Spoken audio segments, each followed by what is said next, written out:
Netherlands में हुए आम चुनावों में इस्लाम विरोधी लोकलुभावन को बड़ी जीत मिली है। इनकी फ्रीडम पार्टी 25 साल पहले संसद में दाखिल हुई थी। ताज़ा पूर्वानुमानों के अनुसार अब उनकी पार्टी पीवीवी संसद में 37 सीटें जीतने की तरफ बढ़ती हुई दिख रही है। अपने विरोधी वामपंथी गठबंधन से भी पार्टी काफी आगे है। गीर्ट वाइल्डर्स ने कहा कि पीवीवी को अब नजरअंदाज नहीं किया जा सकता है, हम शासन करेंगे। गीर्ट वाइल्डर्स की जीत ने नीदरलैंड्स की राजनीति को हिलाकर रख दिया है। हालांकि सरकार बनाने के लिए गीर्ट को गठबंधन में शामिल होने के लिए अन्य पार्टियों को मनाना पड़ेगा। नीदरलैंड्स की संसद में 150 सीटें हैं और सरकार बनाने के लिए पीवीवी को 76 सांसदों का समर्थन चाहिए।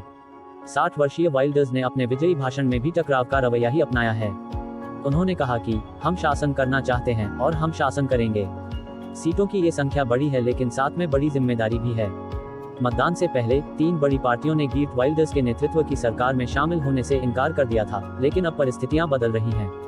पूर्व यूरोपीय संघ आयुक्त फ्रांस टिमरमैन्स के नेतृत्व वाले वामपंथी गठबंधन को सिर्फ 25 मिली हैं। उन्होंने स्पष्ट कर दिया है कि वाइल्डर्स के नेतृत्व वाली सरकार से उन्हें कुछ लेना देना नहीं है। अपने समर्थकों से बात करते हुए टिमरमैन्स ने कहा है कि अब लोकतंत्र और कानून के शासन को बचाने का वक्त आ गया है। उन्होंने कहा कि हम नीदरलैंड्स से किसी को जाने नहीं देंगे। नीदरलैंड्स में सब बराबर हैं। वामपंथी गठबंधन के बाद 2 पार्टियां बची हैं, जिनमें तीसरे नंबर पर आ रही वीवीडी है। फ्रीडम पार्टी के नेता गीर्ट वाइल्डर्स ने अपने राजनीतिक विरोधियों से सीधे अपील करते हुए साथ में मिलकर काम करने का आह्वान किया है। हालांकि येसिलगोज को लगता है कि वाइल्डर्स सरकार बनाने लायक संख्या हासिल कर लेंगे और उनकी पार्टी के नेताओं पर निर्भर करेगा कि आगे क्या प्रतिक्रिया देनी चाहिए। चुनावों से पहले येसिलगोज ने जोर देकर कहा था कि वे वाइल्डर्स के नेतृत्व की सरकार में शामिल नहीं होंगे। हालांकि उन्होंने अपनी जीत की स्थिति में वाइल्डर्स के साथ मिलकर काम करने की संभावना को खारिज नहीं किया। ओतमजाइगत ने कहा था कि उनकी नई सोशल कॉन्ट्रैक्ट पार्टी वाइल्डर्स के साथ मिलकर काम नहीं करेगी, लेकिन अब उनका कहना है कि वो अपने मतदाताओं के भरोसे को काम में बदलने के लिए तैयार हैं। यूरोप पर होगा बड़ा असर। वाइल्डर्स की जीत का असर यूरोप में होना तय है, क्योंकि नीदरलैंड्स यूरोपीय संघ के संस्थापक सदस्य देशों में शामिल है। समूचे यूरोप के राष्ट्रवादी और कट्टरवादी नेता वाइल्डर्स की उपलब्धि की तारीफ कर रहे हैं। फ्रांस की राष्ट्रवादी नेता मरीन ले पेन ने कहा है कि इससे पुष्टि होती है कि राष्ट्रीय पहचान के बचाव के लिए लोगों का झुकाव बढ़ रहा है। वाइल्डर्स यूरोपीय संघ से अलग होने के लिए रेफरेंडम कराना चाहते हैं। इसके लिए नेक्सिट शब्द का इस्तेमाल किया जा रहा है। हालांकि वो ये मानते हैं कि देश का मूड अभी ईयू से अलग होने का नहीं है। उन्होंने चुनावी अभियान के दौरान अपनी इस्लाम विरोधी लफ्ज़ी में भी बदलाव किया था और कहा था कि अभी देश के सामने और बड़े मुद्दे हैं। उन्होंने कहा था कि वो मस्जिदों और मदरसों पर पाबंदी लगाने की अपनी नीति को टालने के लिए भी तैयार हैं। उनकी ये रणनीति कामयाब रही है और संसद में उनकी पार्टी की सीटें 2 गुनी से भी अधिक हो रही हैं। वाइल्डर्स की जीत की झलक हेग के एक मुसलमान वोटर के कथन में मिलती है।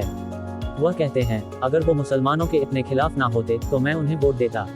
बुधवार को भाषण देते हुए वाइल्डर्स ने कहा है कि नीदरलैंड्स के मतदाताओं ने अपना निर्णय सुना दिया है और वो उम्मीदों का एजेंडा चाहते हैं। अपने चुनावी अभियान के दौरान वाइल्डर्स ने पूर्ववर्ती सरकार के खिलाफ लोगों के गुस्से को वोटों में बदला। पिछली सरकार शरणार्थी नीति पर मतभेद की वजह से गिर गई थी।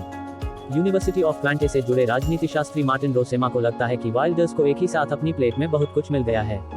वाइल्डर्स के लिए एक तोहफा यह भी है कि सेंटर राइट लिबरल नेताओं ने भी उनके साथ काम करने के लिए अपने दरवाजे खोल दिए हैं। मार्टिन कहते हैं, हम जानते हैं और इसके अंतर्राष्ट्रीय उदाहरण भी हैं, जब कट्टरवादी दक्षिणपंथी पार्टियां अलग थलग पड़ जाती हैं तो उनका प्रदर्शन खराब हो जाता है।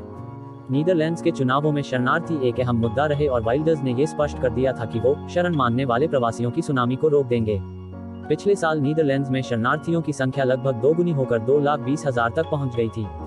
इसका एक बड़ा कारण यूक्रेन पर रूस का हमला भी रहा है। नीदरलैंड्स में करीब 3,90,000 घरों की कमी है और इस वजह से ये मुद्दा और भी बड़ा हो गया है। वीवीडी पार्टी के हेग स्थित मुख्यालय के बाहर उनके समर्थक देश को पहली महिला प्रधानमंत्री मिलने की उम्मीदों के साथ चाहक रहे थे, लेकिन जैसे ही स्क्रीन पर एग्जिट पोल के नतीजे आए, हर कोई हैरान रह गया। नीदरलैंड्स की राजनीति में क्या हो रहा है, ये जानने के लिए लोग अपने फोन की स्क्रीन में झांकने लगे। देश में सबसे लंबे समय से प्रधानमंत्री रहे मार्क रूटे के जुलाई में सत्ता से अलग होने के बाद येसिलगोज देश की सेंटर राइट राजनीति की नेता बन गई थी। वो तुर्की से 7 साल की उम्र में एक प्रवासी के रूप में नीदरलैंड्स पहुंची थी, लेकिन अब वो खुद प्रवासियों के खिलाफ हैं। देश के कुछ नेता और मुसलमानों ने उन पर वाइल्डर्स के साथ मिलकर काम करने से इनकार करने पर दक्षिण पंथ के लिए दरवाजे खोलने के आरोप भी लगाए हैं।